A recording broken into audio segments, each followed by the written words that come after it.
এই ভিডিওটার দিকে একটু লক্ষ্য করুন।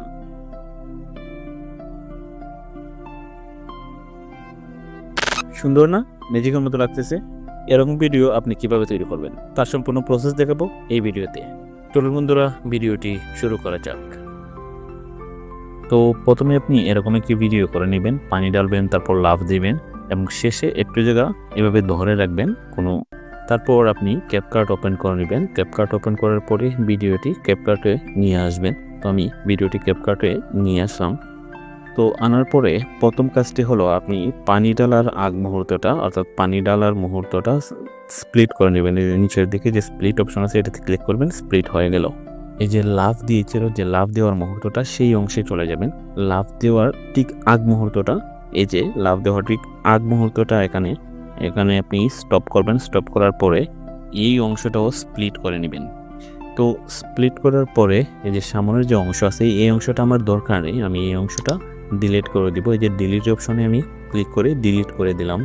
ওর লাফ দেওয়ার মুহূর্তটা একটু দেখেন, লাফ দেওয়ার ঠিক এই মুহূর্তটাতে স্টপ করবেন। স্টপ করার পরে আপনি এখানে একটি অপশন খুঁজে বের করবেন, ফ্রিজ। এই যে দেখেন ফ্রিজ অপশনটাতে ক্লিক করবেন, তাহলে এটি স্ক্রিনশটের মতো হয়ে যাবে, ফ্রিজ হয়ে যাবে।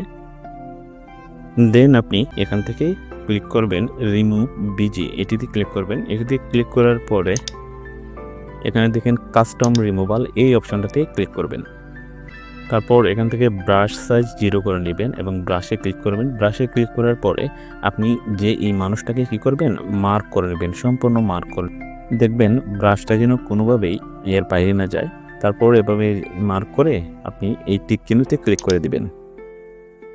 তো মার্ক করার পরে দেখেন ব্যাকগ্রাউন্ডটা কিন্তু রিমুভ হয়ে গেছে। এখন আপনি কি করবেন, এই ওভারলেতে ক্লিক করবেন। ওভারলেতে ক্লিক করার সাথে সাথে দেখেন লেয়ারটা কিন্তু নিচের দিকে চলে আসলো। এখন উপরের যে লেয়ার আছে সেটা খালি জায়গা আর কি, বাকি অংশ স্প্লিট করবেন, স্প্লিট করে ডিলিট করে দিবেন। এই যে আমি স্প্লিট করলাম এবং ডিলিট করে দিলাম। এখন আবার নিচের লেয়ারে ঠিক এই বরাবর রেখে উপরের যে লেয়ারটা আছে এটাকে আবার স্প্লিট করে দিবেন। এই যে আমি স্প্লিট করে দিলাম, আপনি এভাবে স্প্লিট করে দিবেন। তো স্প্লিট করার পরে উপরের যে লেয়ারটা আছে শেষ অংশটাকে আবার আপনি কি করবেন, ওভারলি করবেন। ওভারলি করে নিচের দিকে নিয়ে আসবেন। তারপর এভাবে টেনে উপর লেয়ারের সমান করে নেবেন। সমান করার পরে আপনি চলে যাবেন মাস্কের যে অপশন আছে এই অপশনটাতে ক্লিক করবেন। এই অপশনে ক্লিক করার পরে এখানে যে রেক্ট্যাঙ্গল এই অপশনটাতে ক্লিক করবেন। তারপর উপরের লেয়ার সাথে আপনি একটু ম্যাচিং করে বসিয়ে দিবেন যাতে ধরতে পারা না যায়। তারপর আবার মধ্যের যে লেয়ার আছে এই লেয়ারটাতে ক্লিক করবেন এবং লেয়ারের শুরুর দিকে একটি কিফ্রেম আপনি বসিয়ে দিবেন। তারপর কিছু দূরে আরেকটি কিফ্রেম বসিয়ে দিবেন। বসিয়ে দেওয়ার পরে বাকি অংশ কেটে দিবেন। তো কেটে দেওয়ার পরে ছবিটিকে এভাবে আপনি ধরে নিচের দিকে এভাবে ঢুকিয়ে দিবেন। বেশ, আমাদের কাজ শেষ, ভিডিওটি আমাদের তৈরি হয়ে গেছে। তো রেজাল্টটা আমরা যদি দেখি, তো দেখেন বন্ধুরা কতটা সুন্দর হয়েছে। তো বন্ধুরা ভিডিওটি যদি দেখে মনে করেন কিছু শিখতে পেরেছেন তাহলে ভিডিওটি লাইক, কমেন্ট এবং শেয়ার করবেন এবং সাবস্ক্রাইব করে পাশে থাকবেন। তো দেখা হবে পরের ভিডিওতে। ভালো থাকবেন, সুস্থ থাকবেন। আল্লাহ হাফেজ।